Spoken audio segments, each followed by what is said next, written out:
안녕하세요. 그녀의 북살롱 미실입니다. 이 사진 속의 주인공 고래 쫓는 이야기, 고래 잡는 이야기 오늘 소개해 드리려고 합니다. 잠시만요. 먼저 이 고래라는 동물에 대해 좀 소개해 드려 볼게요. 기껏 100년을 살다 가는 인간에게 생명의 진화와 생태는 신비와 경이를 느끼게 합니다. 접근하기 어렵고 기이한 생태를 가진 동물들은 신화적인 존재가 되기도 하죠. 고래가 그 대표적인 동물입니다. 수십억 년 전 지구에서 최초의 생명이 출현한 곳은 바다였고, 이후 대부분의 생물들은 바다에서 나서 바다에서 사라졌습니다. 그렇게 바다에서 진화를 거듭하던 동물들은 3억 6천만 년 전 육상으로 진출을 시도합니다. 그런데 이런 진화의 경로를 이탈하여 다시 바다로 돌아간 동물이 바로 고래입니다. 숨을 쉬기 위해 수면 위로 올라와야 하는 불편은 있지만 답답한 이 지상을 버린 덕분에 고래는 넓은 대양을 품은 지구에서 가장 큰 동물로 남게 되었습니다. 인간이 바다를 발견한 이후 고래는 지구에 사는 어떤 동물과도 비교할 수 없는 특별한 지위를 갖게 됩니다. 쉽게 접근할 수 없는 웅장한 비주얼과 비밀에 쌓인 생태가 고래를 신성한 동물로 만든 것입니다. 오늘 소개해드릴 이 모비딕은 허먼 멜빌의 작품이죠. 고래 중 가장 크고 사납다는 향유 고래 모비딕과 인간의 대결을 다룬 소설입니다. 설술자 이 책의 화자 이슈메일과 그의 식인종 친구 퀴케크는 에이헤브가 선장으로 있는 피쿼드호의 선원이 됩니다. 그런데 흰 고래에게 한쪽 다리를 잃은 선장 에이헤브는 향유 고래의 기름, 모비딕의 기름을 원했던 것이 아니라 그 흰 고래에 대한 복수를 항해의 목적으로 내세우죠. 에이헤브는 선원들을 흰 고래 모비딕과의 대결이라는 아주 극적인 상황으로 이끌어갑니다. 결국 모비딕을 추적하여 3번의 사투를 벌인 끝에 피쿼드호는 바다에 가라앉고 서술자 이슈메일만 목숨을 건집니다. 이런 스토리예요. 대강의 내용은. 자, 책 소개가 좀 늦었죠? 고전의 이유라는 책 속에 소개된 허먼 멜빌의 모비딕을 소개해 드리려고 하고요. 작가분이 매우 그렇게 알려지신 그런 분은 아니에요. 선생님이시라고 합니다. 그런데 내용이 너무 좋더라고요. 지금은 청주시가 된 충북 청원에서 태어나 서울에서 학교를 다녔고 초등학교 때는 계림문고에, 중고등학교 시절에는 삼중당 문고에 빠져 살았다. 그때 접했던 소설들을 요즘도 읽으며 지낸다. 젊은 시절 내내 거짓말 같은 현실 같은 허구 세계를 오가며 지냈고 지금도 현실보다 소설이 더 현실 같다고 느끼며 살고 있다. 상명대학교에서 한국문학을 가르치고 있으며 외국 문화 탐구에도 많은 시간을 보내고 있다. 아, 상명대 교수님이셨네요. 성함이 나와 잘 안 보인다. 성함이 그래도 성함 정도는 알려드려야죠. 김한식 김한식 교수님인데요.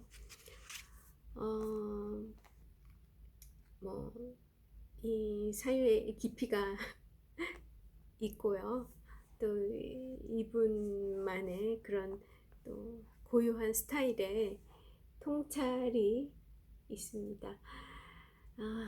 또 그분의 시각으로 멜빌의 모비딕에 대한 새로운 면모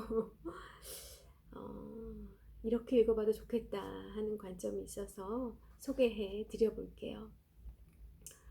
고래가 그냥 고래가 아니었습니다. 아까 처음에 읽어드린 대로 지상으로 왔다가 다시 바다로 돌아간 그런 유일한 동물이 바로 고래라고 하네요. 오늘은 이 책 모비딕이라는 스토리 속에 이 도전기에 도전극이라고 해야 될까요? 도전기라 해야 될까요? 복수극이라고 해야 될까요? 그리고 그의 선장의 복수에 의도치 않게 함께 할 수밖에 없게 된 다양한 선원들, 그들이 함께 벌이는 사투, 그들의 그렇게 흘러가 버리는 그들의 인생, 이런 것들에 대해 같이 한번 생각해 보면 좋을 것 같아요. 한마디로 제목을 붙이자면 바로 이 소설 모비딕을 통해서 멜빌이 보여주고 있는 인간의 광기에 대한 그런 관점을 소개해 드려 보겠습니다. 그냥 쭉 읽을 거예요. 내용이 좋아서 읽을게요. 들어보세요.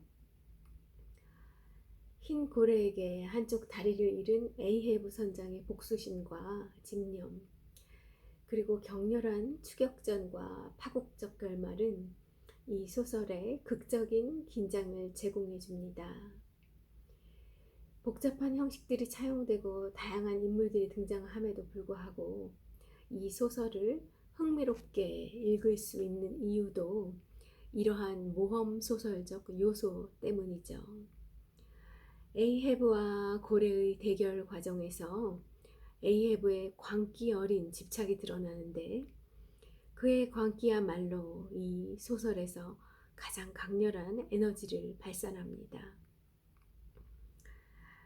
이마에 주름이 잡혀있고 아가리가 우그러진 고래를 발견하는 자, 대가리가 희고 오른쪽 꼬리에 구멍이 3개 뚫린 고래를 발견하는 자, 그 흰 고래를 발견하는 자에게 이 금화를 주겠다. 야호 야호.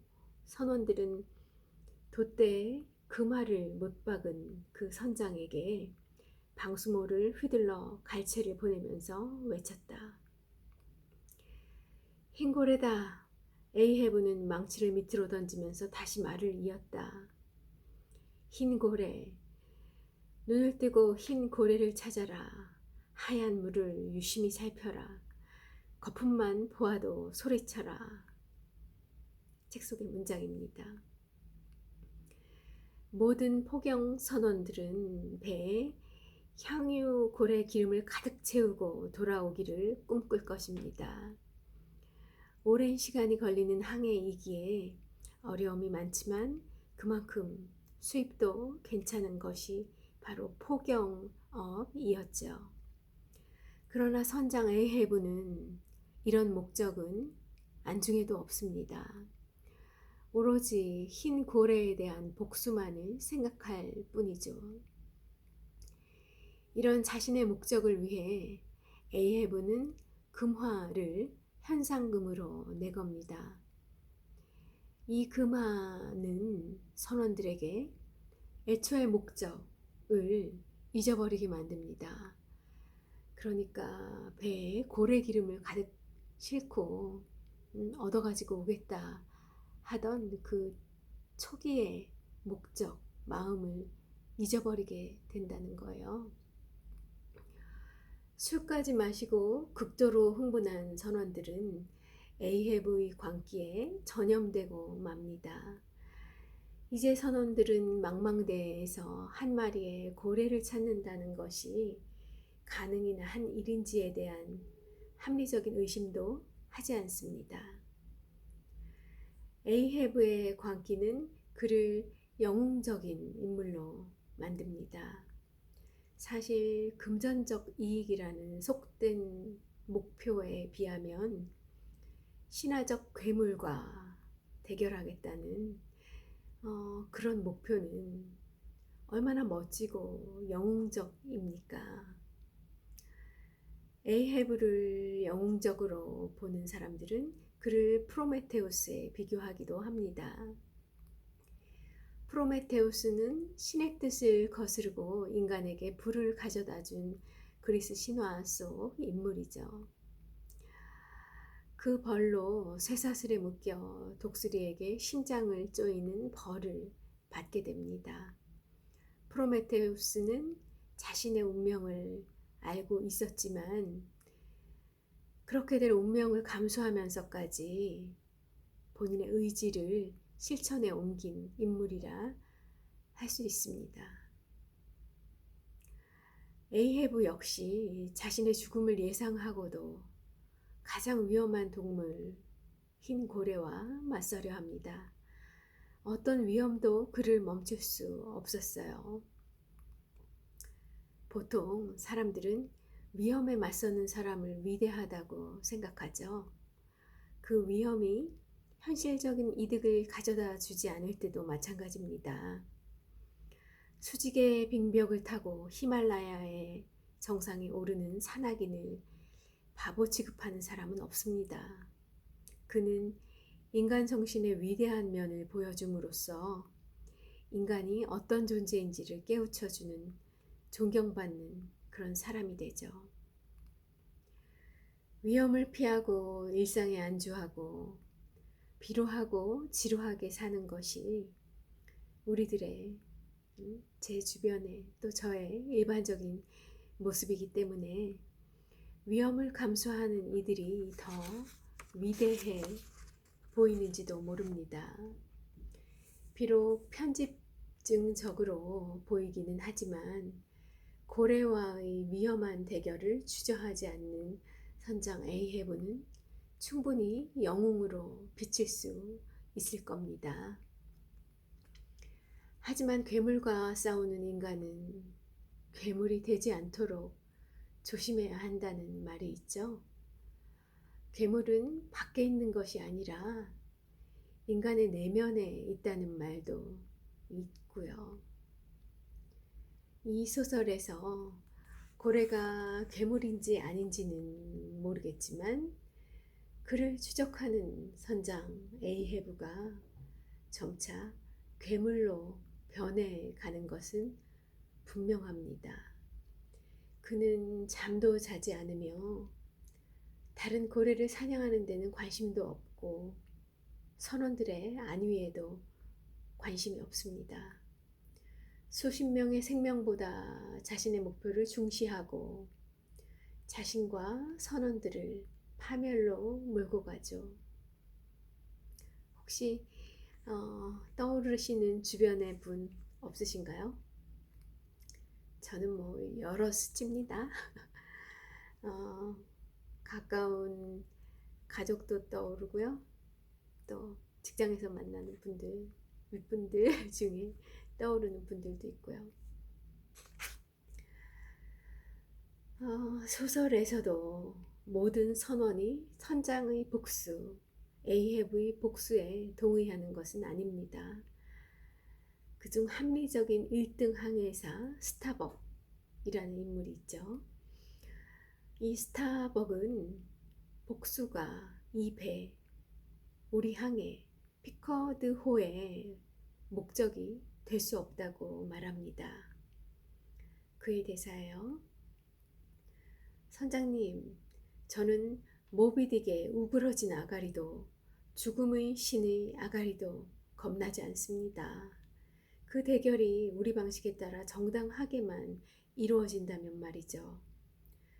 하지만 저는 고래를 잡으러 온 것이지 선장님의 원수를 대신 갚으러 온 것은 아닙니다. 그 원수에 동참하려 온 것이 아닙니다. 복수에 성공한다 해도 고래 기름을 과연 몇 통이나 얻을 수 있겠습니까? 말 못하는 짐승한테 복수라뇨. 스타벅이 외쳤다. 그 고래는 단지 맹목적인 본능으로 공격했을 뿐인데 짐승한테 복수라니, 이건 미친 짓이에요.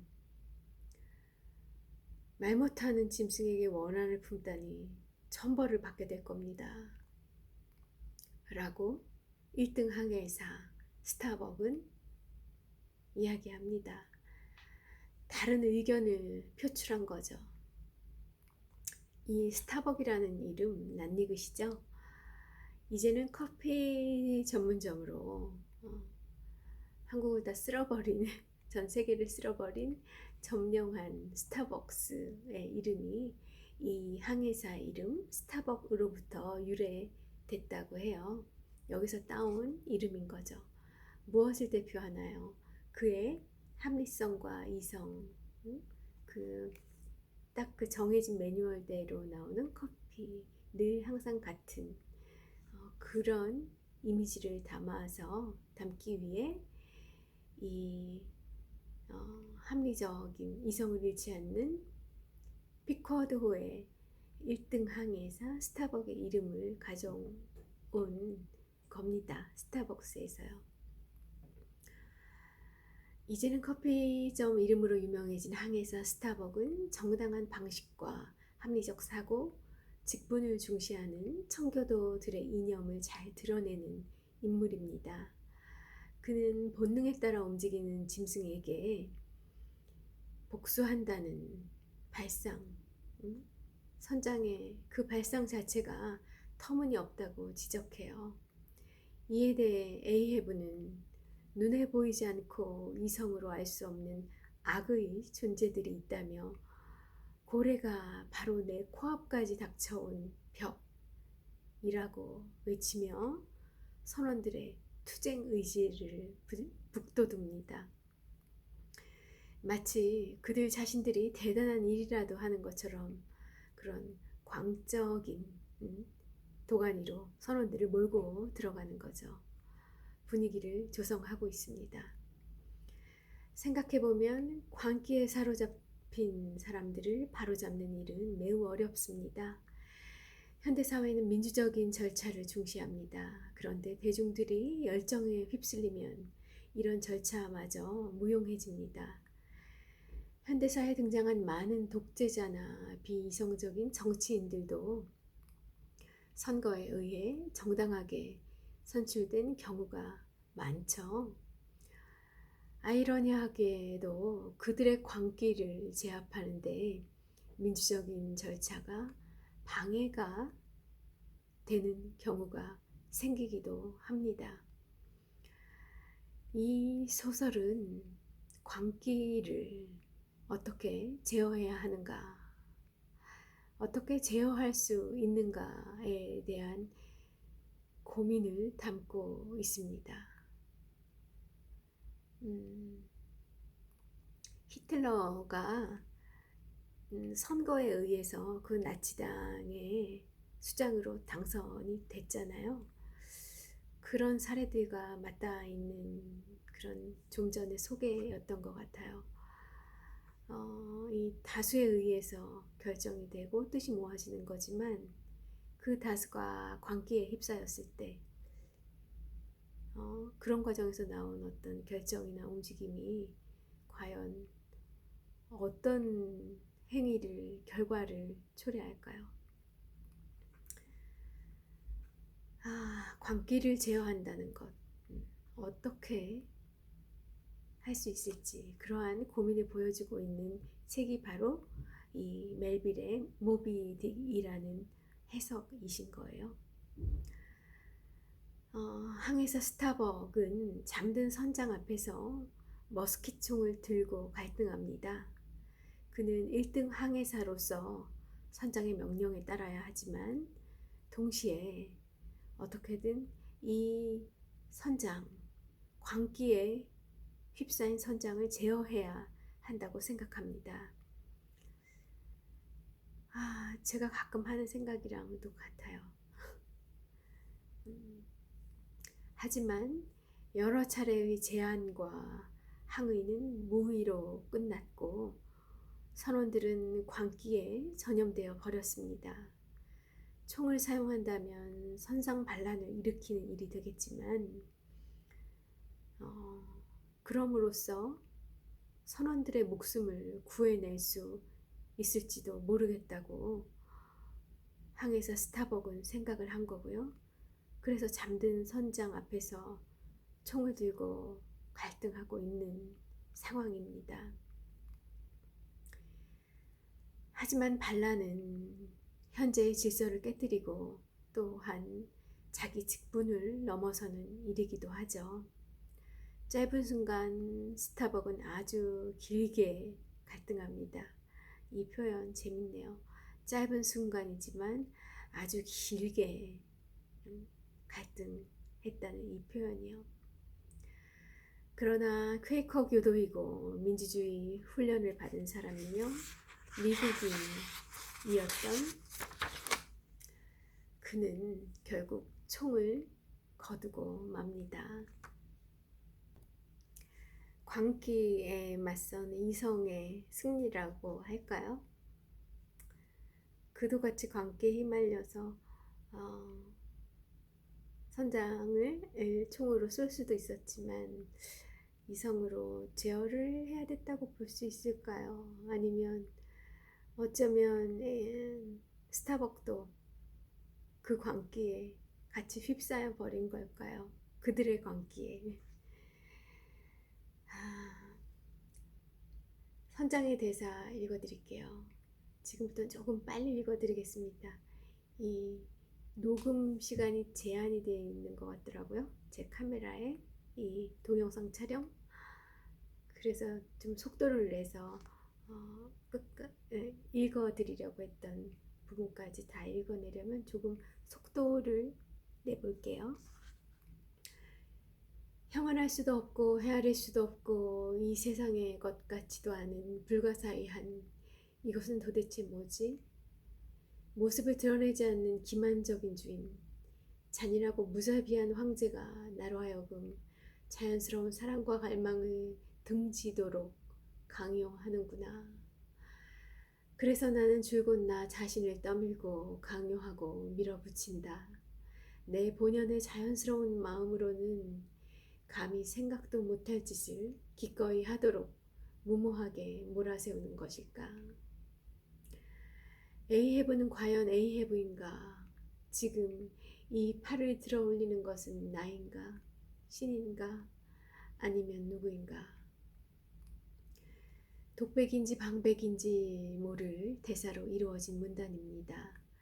흰 고래와의 만남을 앞둔 선장 에이헤브의 복잡한 심리 상태를 드러내는 부분이죠.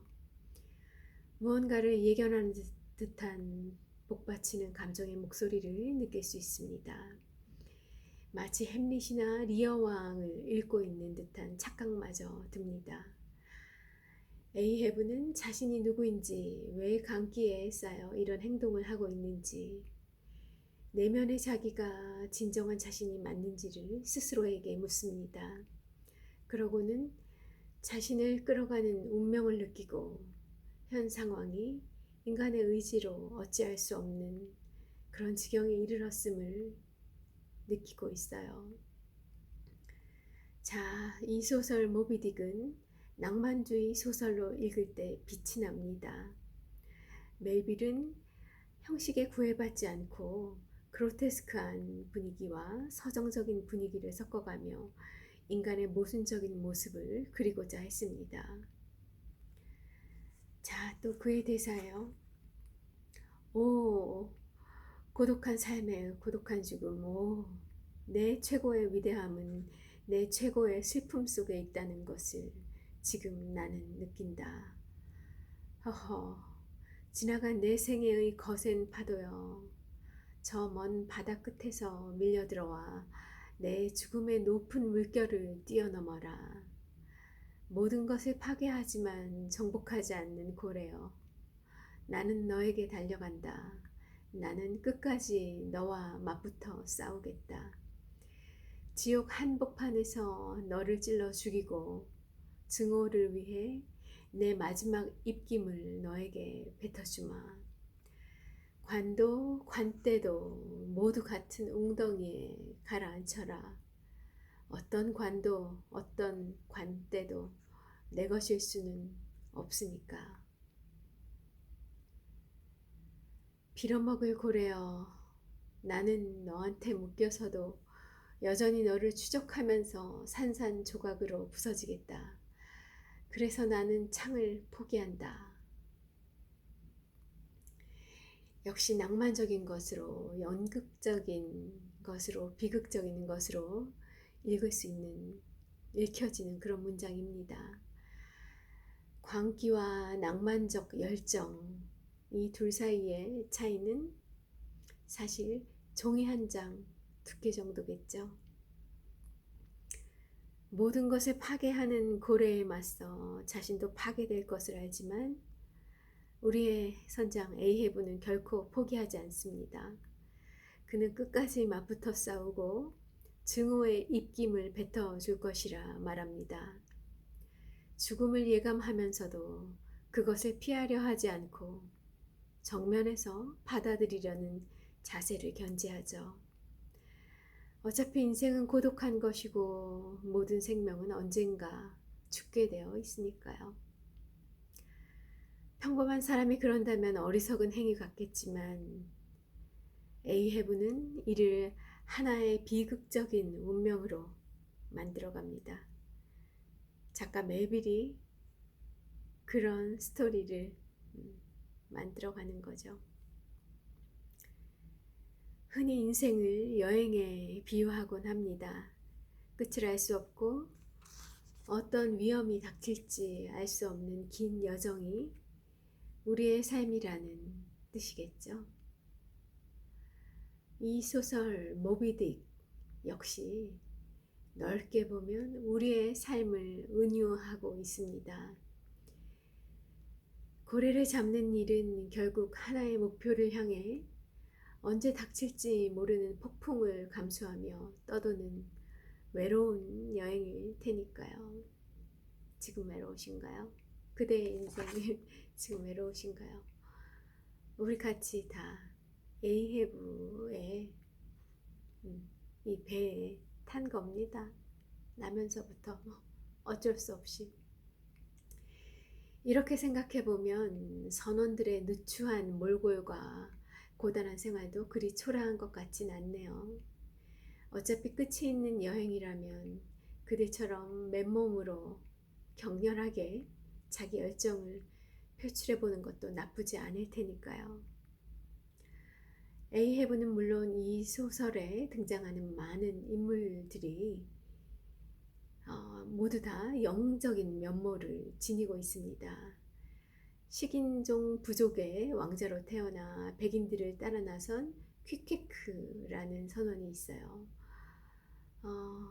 백인이 아니고 식인종 부족이에요. 근데 그 부족을 떠나온 거죠. 왕자인데도. 석가모니 시달타 같네요. 그는 용감함의 상징이라 부를만 하고요. 이 책에서 묘사되기로 아주 뛰어난 작살잡이이며 아주 동시에 따뜻한 품성을 지닌 이교도입니다. 그 식인종 부족의 왕자인 퀵회그는 위기에 처한 동료들을 여러 차례 구해내기도 하고요. 그리고 1등 항해사 스타벅은 강한 의지와 냉철한 이성을 가진 청교도적 인물입니다. 다혈질의 2등 항해사 스터브나 고래와의 대결 말고는 아무것도 생각하지 않는 듯한 조로아스터 교도인 페달라라는 선원 역시 매우 인상적인 인물, 영웅적인 그런 인물들입니다. 이러한 하나하나의 영웅들이 신화적인 동물의 바로 모비딕이죠. 그 흰 고래에 맞서는 장면은 숭고미마저 느끼게 합니다. 아주 장엄하고 숭고해요. 한 장면 한 장면. 고래를 향해 작사를 던지고 밧줄을 당기고 부서진 보트를 수습하는 그런 사냥 장면은 그 어떤 전쟁 영화의 전투 장면보다 장엄합니다.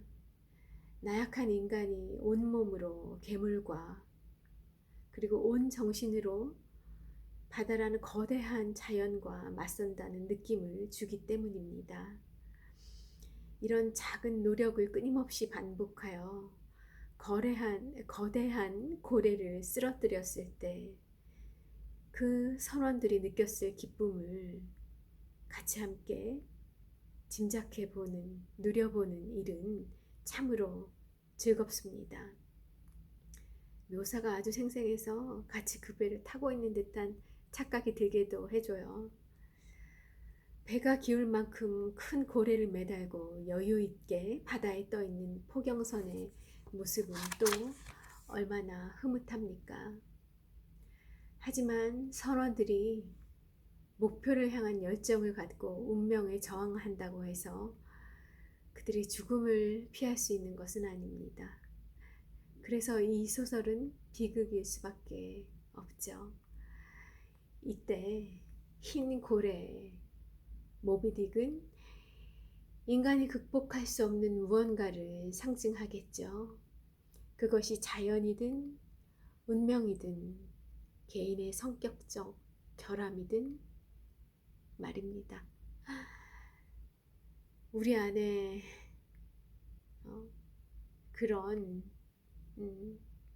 것이 다 있겠죠. 이 에이헤브가 극복하고 싶었던 그 복수일 수도 있고요. 어떤 내가 뛰어넘고 싶은 나의 장애일 수도 있고 내 안에 숨어있는 그런 자격지심일 수도 있고요.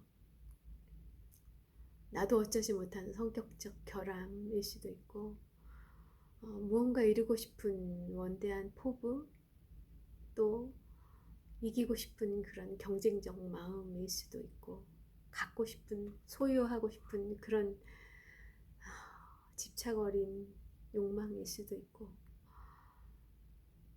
그렇게 광기에 휩싸여 한 인생 살다가 가는 게 우리 인생이겠죠. 이 소설을 읽고 인간 감정의 최대치를 경험해 보기를 바랍니다. 에이헤브를 비롯한 이 피커드호에 올라탄 선원들은 자신들의 삶을 끝까지 불태울 줄 압니다. 마치 생의 불꽃이라는 것이 그렇게 한 번은 환하게 빛을 뿜어야 한다고 웅변이라도 하듯 말입니다. 내용 좋죠? 그래서 함께 나누고 싶었습니다. 소개해 드리고 싶었어요. 이 가슴 뛰는 소설 주말에 한번 보셔도 좋을 것 같고 관련된 영상, 다른 클립들도 찾아보셔도 좋을 것 같습니다. 그렇게 우리 또 오늘 하루 내 인생의 불꽃 불태워 봐요. 미셸도 오늘 금요일 또 출근해서 열심히 즐겁게 재미나게 푼수처럼 오늘 하루 열심히 일하고 오겠습니다. 좋은 금요일 불타는 금요일 되시길 바랄게요. 안녕.